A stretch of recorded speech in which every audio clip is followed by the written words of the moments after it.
Assalamualaikum warahmatullahi wabarakatuh. Hai teman-teman, kami mahasiswa Institut Ummul Qura Al-Islami, Prodi Ekonomi Syariah semester 5. Di video kali ini, kami akan membahas mata kuliah Etika Bisnis Islam dengan dosen pengampu Bapak Dr. Erfol Muhammad Iqbal Irfani. Kami dari kelompok 8 yaitu saya, Siti Wina Nurjana, dan rekan saya, Elita Alfiah. Di video ini, kami akan membahas hasil dari analisis kami. Analisis home industry kerupuk asoy Paroni. Nah, dalam analisis ini, kami menggunakan analisis bisnis model kanvas, analisis SWOT, dan etika bisnis Islam. Baik teman-teman, sebelum kita membahas kepada intinya, di sini saya akan menjelaskan profil home industry kerupuk asoy Paroni. Home industry kerupuk asoy Paroni berdiri sejak bulan Desember tahun 2014. Nama pemilik wirausaha home industry ini Bapak Muhammad Syahroni dan istrinya, yang beralamat di Kampung Lembakaum, Desa Karaca, Kecamatan Uliang. Modal awal yang dikeluarkan Paroni 5 juta rupiah untuk pembelian peralatan dan tempat pengolahan. Adapun modal yang dikeluarkan untuk bahan-bahan bakunya sebesar 5 juta rupiah. Peralatan yang digunakan home industry ini masih menggunakan teknologi yang manual, sehingga membutuhkan waktu yang cukup lama dalam proses pembuatan kerupuk asoy tersebut. Bahan baku yang digunakan dalam pembuatan kerupuk asoy yaitu sagu, terigu, pengembang, kaldu, dan sedikit pewarna makanan. Dalam sehari, Paroni menghabiskan maksimal 105 kg per hari bahan bakunya dengan proses pembuatan kurang lebih 6 jam dengan jumlah pegawai 6 orang. Kemudian yang selanjutnya, etika bisnis Islam. Etika berasal dari bahasa Yunani yaitu etikos, berarti adat kebiasaan, disebut juga dengan moral dari kata tunggal mos dengan bentuk jamaknya mores yang berarti kebiasaan susila. Dalam Kamus Besar Bahasa Indonesia, etika berarti ilmu tentang apa yang baik dan apa yang buruk, dan tentang hak dan kewajiban atau moral. Etika dalam bahasa Arab, etika Islam sama artinya dengan akhlak, jamaknya dari khulukun yang berarti budi pekerti, perangai, tingkah laku atau tabiat. Kalimat tersebut mengandung segi persesuaian dengan perkataan kholqun yang berarti kejadian, serta erat berhubungan dengan kholik yaitu pencipta dan makhluk yang diciptakan. Perumusan pengertian akhlak timbul sebagai media memungkinkan adanya hubungan baik antara kholik dan makhluk. Etika ialah suatu studi mengenai perbuatan yang salah dan benar dan pilihan moral yang dilakukan oleh seseorang. Keputusan etik ialah suatu hal yang benar mengenai pengalaman, standar, dan etika bisnis adalah kadang-kadang disebut pula etika manajemen, ialah penerapan standar moral ke dalam kegiatan bisnis. Etika Islam didasarkan antara lain atas prinsip kemerdekaan yang merupakan dasar dari hak asasi manusia. Sedangkan bisnis ialah suatu kegiatan usaha individu yang terorganisasi untuk menghasilkan dan menjual barang dan jasa guna mendapatkan keuntungan dan memenuhi kebutuhan masyarakat. Secara umum, kegiatan dalam masyarakat dan ada dalam industri. Etika bisnis dalam Islam adalah sejumlah perilaku etika bisnis, akhlak Islamiyah yang dibungkus dengan nilai-nilai syariah yang mengedepankan halal dan haram. Jadi, perilaku etis itu ialah perilaku yang mengikuti perintah Allah dan menjauhi larangannya. Konsep etika bisnis dalam Islam. Dalam agama Islam, etika bisnis Islam harus sesuai dengan prinsip-prinsip dasar yang ada dalam Al-Quran dan hadis. Dalam buku Etika Bisnis, Muhammad Zabkar menjelaskan terperinci beberapa prinsip etika bisnis Islam sebagai berikut. Yang pertama, jujur dalam takaran. Jujur dalam takaran menjadi sangat penting untuk diperhatikan karena dalam Al-Quran menjelaskan celakalah bagi orang-orang yang curang, yaitu orang-orang yang apabila menerima takaran dari orang lain minta untuk dipenuhi, dan apabila mereka menakar atau menimbang untuk orang lain mereka mengurangi. Yang kedua, menjual barang yang baik mutunya. Salah satu kecurangan dalam perdagangan adalah mengabaikan tanggung jawab dalam hal mutu suatu barang. Menyembunyikan mutu sama halnya dengan berbuat curang atau berbohong. Sedangkan kebohongan akan menyebabkan ketidaktentraman. Sebaliknya, kalau kejujuran akan melahirkan ketenangan. Yang ketiga, dilarang menggunakan sumpah atau al-qasam. Dalam Islam, perbuatan yang menggunakan sumpah seperti dalam perdagangan, bahwa pedagang dengan menggunakan sumpah untuk maksud meyakinkan pembeli bahwa barang dagangannya benar-benar mempunyai kualitas dengan harapan orang-orang terdorong untuk membeli tidak dibenarkan, karena juga akan menghilangkan keberkahan sebagaimana Rasulullah Shallallahu Alaihi Wasallam bersabda.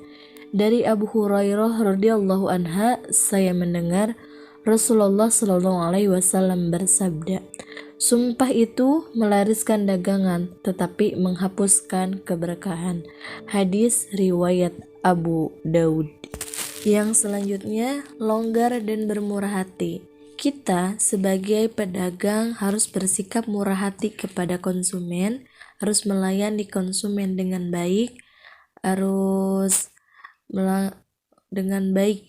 Kemudian yang selanjutnya, membangun hubungan baik antar kolega, atau kita harus membangun hubungan baik antar konsumen atau dengan rekan pedagang yang lainnya. Yang keenam, yang selanjutnya, tertib administrasi, kemudian menetapkan harga dengan transparan. Jadi dalam menetapkan harga, kita tidak boleh menetapkan harga yang terlalu tinggi atau melambung tinggi. Kita harus menetapkan harga yang sesuai standar yang ada di dalam pemasaran tersebut. Selanjutnya, di sini saya akan membahas wirausaha home industry. Wirausaha berasal dari kata wira dan usaha. Wira memiliki arti pejuang, pahlawan, manusia unggul teladan, budi luhur, gagah berani dan berwatak agung. Sedangkan usaha berarti amal dan berbuat sesuatu. Wirausaha adalah usaha menciptakan nilai melalui pengenalan, kesempatan bisnis, manajemen risiko yang tepat, dan melalui keterampilan komunikasi dan manajemen untuk memobilisasi manusia, uang, dan bahan-bahan baku atau sumber data yang lainnya yang dapat digunakan untuk menghasilkan proyek agar terlaksana dengan baik. Home industry. Home berarti rumah, tempat tinggal atau kampung halaman. Sedangkan industri dapat diartikan sebagai kerajinan usaha memproduksi barang atau jasa. Jadi, home industry adalah rumah usaha untuk memproduksi barang, atau dapat disebut juga perusahaan kecil. Dapat dikatakan sebagai perusahaan kecil karena jenis kegiatan ekonomi dilakukan atau dipusatkan di rumah. Selanjutnya, analisis bisnis model kanvas. Model bisnis menggambarkan rasionalitas bagaimana sebuah perusahaan menciptakan, menghasilkan, dan menangkap suatu nilai. Membuat sebuah pendekatan model kanvas yang memudahkan pelaku bisnis untuk membangun dan mengembangkan bisnis. Nah teman-teman, mari kita cari tahu yuk apa itu analisis business model canvas. Nah, bisnis model canvas ini dapat digambarkan dengan baik melalui 9 building blocks, yaitu customer segments. Customer segments itu adalah target pelanggan. Nah, target pelanggan dari bisnis kerupuk asoy ini masyarakat sekitar, pasar yang ada di daerah sekitar, dan warung sekitar. Dan yang kedua itu ada value proposition. Nah, ini itu adalah keunggulan dan keunggulan dari produk yang ditawarkan oleh home industri kerupuk asoy ini lebih mengutamakan mutu dibandingkan pendapatan, dan harga kerupuk asoy juga memiliki harga yang sangat terjangkau. Yang ketiga itu ada channels. Nah, channels ini adalah promosi pemasaran, dan promosi pemasaran ini dilakukan melalui via WhatsApp, Facebook, dan kemudian Paroni juga melakukan tester kepada para konsumen. Yang keempat ada customer relationship. Untuk menjaga hubungan dengan baik, Paroni ini melakukan strategi, diantaranya menjaga komunikasi baik dengan konsumen, memberikan potongan harga untuk tetangga yang membeli produknya, dan bersikap ramah kepada konsumen. Yang kelima itu ada revenue streams, sumber pendapatan. Nah, sumber pendapatan ini diperoleh dari produk yang sudah terjual. Dan yang keenam itu ada key resources atau sumber daya. Nah, sumber daya yang digunakan antara lain yang pastinya sumber daya manusia, karena home industry ini baru melakukan secara manual, hanya bisa secara manual, belum menggunakan mesin ataupun yang lain. Dan sumber daya manusia itu direkrut dengan merekrut para pegawai yang masih dari kalangan keluarga mereka, dan pengolahan bahan baku juga bahan baku itu digunakan hanya untuk 1 minggu. Untuk penataan proses operasional, pengolahan bahan pokok dikerjakan oleh keluarganya dan pendistribusiannya langsung kepada tangan konsumen.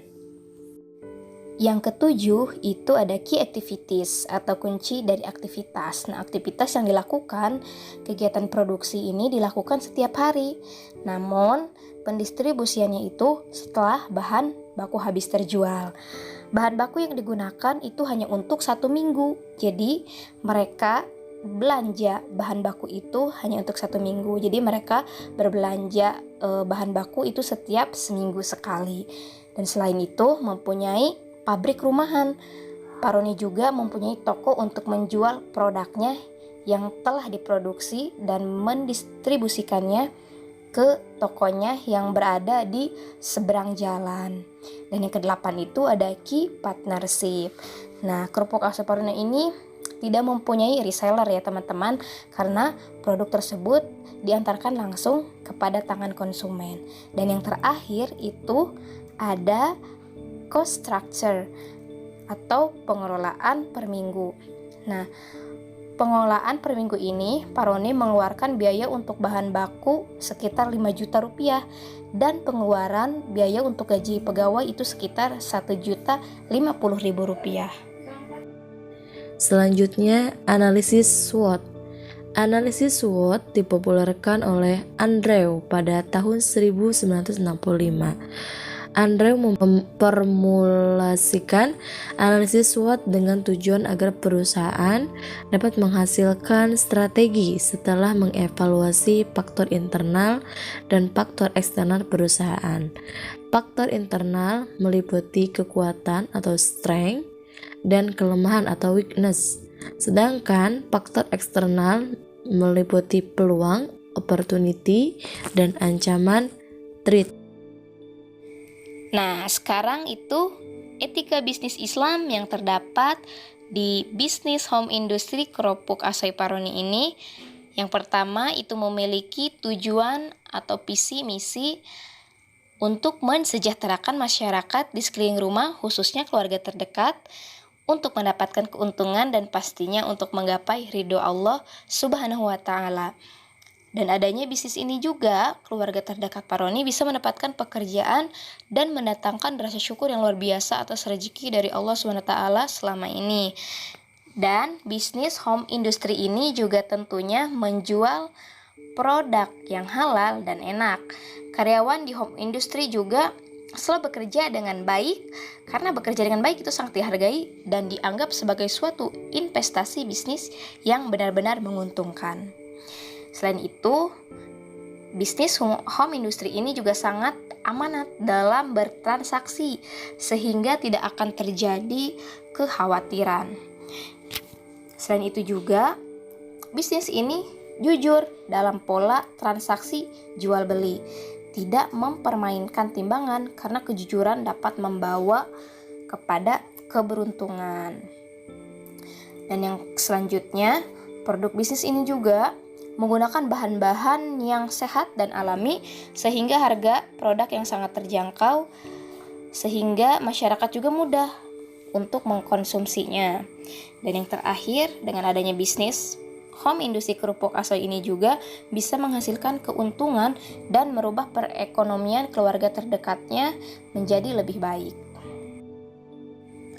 Nah, teman-teman, kesimpulan dari hasil analisis kami yaitu bisnis harus dilandasi oleh suatu kejujuran dan amanat dalam bertransaksi.